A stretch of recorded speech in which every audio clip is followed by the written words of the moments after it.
Hello everyone and welcome to the broadcast today. And thank you for tuning in to my little corner of the internet. Today is 2026 Thursday and Tuesday, and I am introducing a trending article from the archives. The title is Geospatial Concept, Probing of Large Language Models, Abstraction, Compositionality, and Grounding. The title is arXiv old with 26 at 8.7353.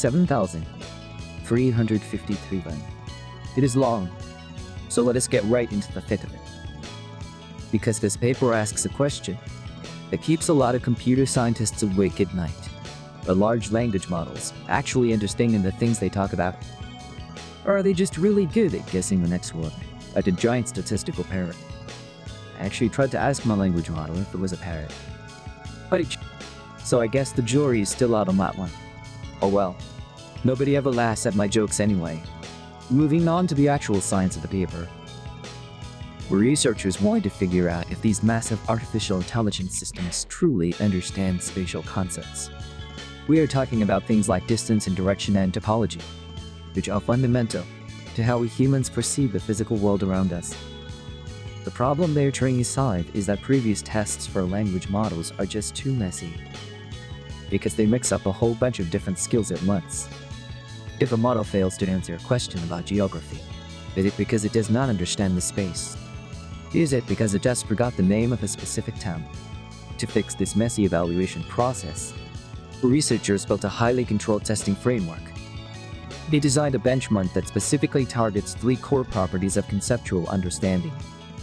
And those 3 properties are abstraction and compositionality and grounding. Let me break those 3 down for you, because they are super important for understanding how this whole thing works. First, we have abstraction, which basically means that the model can recognize a general concept, even if it is presented in a new or different way. For example, if the model learns the concept of north, it should be able to apply that concept to completely different cities that it's never seen before. So next we have compositionality, which is a big word that just means putting small ideas together to build a bigger idea. If the model understands the concept of being far away, and it also understands the concept of being north, it should be able to understand what it means to be far away and north at the same time. Finally, we have grounding, which is honestly the hardest part for these text-based models. Grounding means connecting the words to actual physical reality, like understanding that the word close actually means something like less than 40 kilometers in the real world. The researchers tested a bunch of popular models, like the llama models and one models and Mistral models. They asked them hundreds of thousands of questions about the locations of districts in the United Kingdom, using both yes or no questions and multiple choice questions. The findings are honestly fascinating, because they show exactly where the current technology shines and where it completely falls apart. When it comes to abstraction, most of the models actually did a really fantastic job. We were able to look at the hidden layers inside the neural networks, and they found that the models really do build abstract representations of these spatial concepts. They could recognize directional concepts and topological concepts across entirely different geographic regions. However, the Mistral models consistently underperformed in this area, scoring much lower on the abstraction tests compared to the others. When we look at compositionality, things did a bit more. The researchers looked at the hidden math inside the models to see if the representation of a combined concept was equal to the sum of its parts. Models like Lime and Mama showed strong compositional structures, meaning they actually combine concepts logically in the hidden layers. But again, the Mistral models struggled heavily with this, using their logical correlation as the information moved deeper into the network. Now here is the real kicker. Because grounding is where almost all of the models failed spectacularly. The researchers tried giving the models exact geometric measurements, like the exact coordinates and the exact distance in kilometers, and they clearly defined the distance threshold for what counts as close or far. You would think that giving a computer exact numbers would make it perform perfectly, but it absolutely did not help the models at all. The models showed incredibly weak and inconsistent grounding, meaning they literally cannot connect the linguistic word close to the numerical value in their context window. Their accuracy barely improved over random guessing for the binary questions. This proves that these models are mostly just memorizing relationships from your training data, instead of truly mapping words to numerical realities. So you might be wondering how this applies to everyday life. And I am going to give you 3 specific application examples based on this research. The first major application was in real estate and local search engines.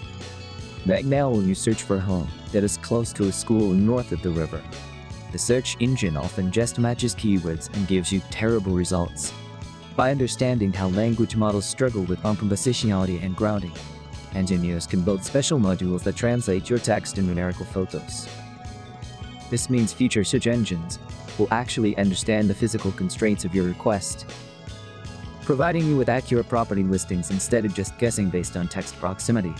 The second real-world application is for autonomous delivery robots and smart navigation assistants. If you tell a delivery drone to drop a package just outside the border of a specific zone, the AI needs to understand the concept of topology and borders. Since this paper proves that text-only models fail at grounding these concepts to real coordinates, companies building these robots cannot rely on language models alone. They will need to bridge the language model with an external spatial calculation engine, ensuring that the robot does not accidentally drop your package in the middle of a busy highway. The third application is in urban planning and disaster response management. During a flood or earthquake, city planners often use AI to process thousands of text reports from citizens on the ground. They need the AI to compose multiple spatial concepts, like finding areas that are far from the disaster center or within a specific city limit. Thanks to the insights from this paper, developers can choose models like Llama, what have proven compositionality skills, while avoiding models that lose their logical structure across layers. This ensures that the emergency response system can accurately process complex geographic descriptions, ultimately saving time and resources when coordinating rescue efforts. This paper really highlights a massive gap between sounding smart or actually understanding the physical world. It compares these pure text models with multimodal models that use both text and vision. The text models are trapped in a world of words, completely separated from the numerical and physical realities that those words represent. It is a brain deep dive into the brain of an artificial intelligence, and it shows us exactly what we need to fix before we can truly trust the systems to navigate our world. Thank you for listening to my deep dive today, and I hope you found it as interesting as I did.